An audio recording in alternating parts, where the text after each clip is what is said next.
Trinona Wayafashti. We're learning now about the Arctic fox and our last poem of the week for Friday, the Arctic fox. And boys and girls, the Arctic fox is also sometimes called the polar fox or the snow fox. And it's a small fox which lives in the Arctic. The fox is about 10 to 12 inches high. That's just about 30 centimetres, 25 to 30 centimetres. And it weighs up to 6.5 pounds to kind of 21 pounds, or that's about 2.5 kg to 4.5 kilograms. And the females, that's the lady foxes, sometimes are just a little bit smaller than the males. And the Arctic fox has a round body shape, a very short nose and legs, and short fluffy ears. It has deep thick fur which is brown in the summer and white in the winter. So it's very, very magical that his the fox's fur changes from brown to white in the winter, just in time to be camouflaged in the snow. Isn't that right, boys and girls? And their thick fur keeps them very warm, and the fur of the Arctic fox provides the best insulation of any mammal. Its broad, fluffy paws let it walk on ice and snow to look for food, and the Arctic fox has very good ears so that it can hear small animals even under the snow. And when it hears an animal under the snow, it jumps and punches through the snow to catch its victim. And the Arctic fox eats any meat at all it can find. They eat lemmings, Arctic hares, eggs, dead bodies of animals, and the foxes also eat plants. Sometimes Arctic foxes do not hibernate, and they grow thick fur in the autumn and put on more than 50% of their body weight as fat for insulation as energy reserves. And you know what insulation means, boys and girls? It kind of plumps them up and fattens them up so that all their body is nice and snug and warm for the long cold winter in the Arctic, because it's a place like nowhere else, where half of the year, boys and girls, it is covered in ice, and then for more than half the year it's covered in ice, and then for some of the months in the summertime, when the light comes through, the tundra changes to the tundra, and little bits of shrubs and herbs, low down lying, start appearing again.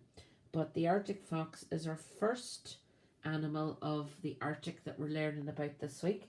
So any of those facts now that I told you about an Arctic fox, try and remember them, boys and girls, and remember that you can tell me about him and about what they do when I talk to you later in the week. And here's a little poem just about the Arctic fox. In winter time, just like the snows, a brilliant white his colour glows, and no trace of him shows. So where's he hiding? No one knows. So camouflage, we talked about that last year, boys and girls, about that big word camouflage. And camouflage again means what? Who can tell me now what that means? Yes, I hear some of yous, just like some of them venomous snakes we were talking about before. They camouflage themselves into the desert sands or onto the soil. It means that they blend in. They're the same colour as the snow, isn't he, the Arctic fox? He's white and the snow's white, so it's very, very, very hard to spot him.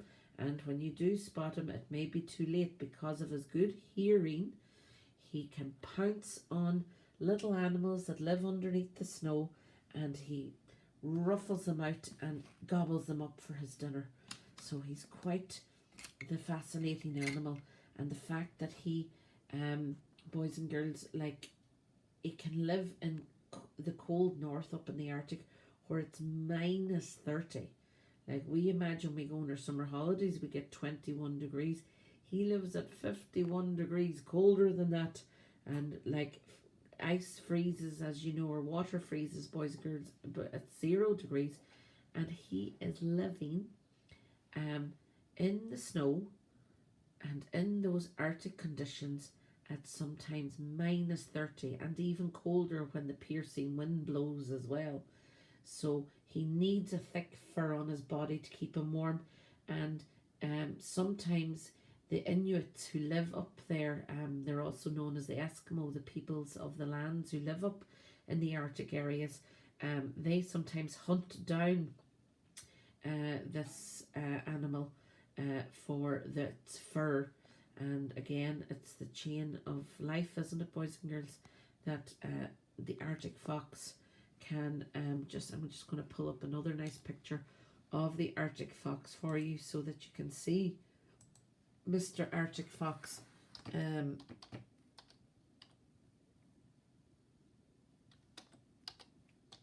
the screen, boys and girls. You would not notice him sitting in the snow, would you, boys and girls? Look at that. He's as white as snow, and he's got lovely yellow eyes there.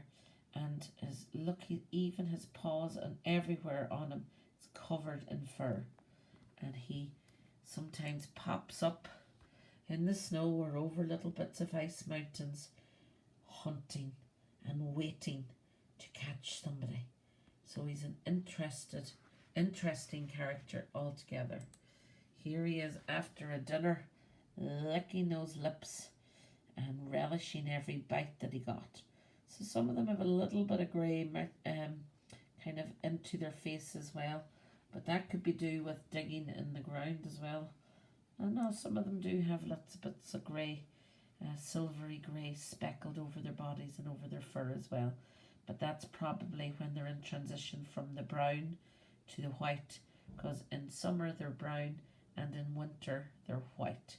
So the Arctic fox, and there he is, and he's got a big long tail, hasn't he, boys and girls? A very big long tail as well. And sometimes they do not hibernate, they don't go to sleep, so it all depends.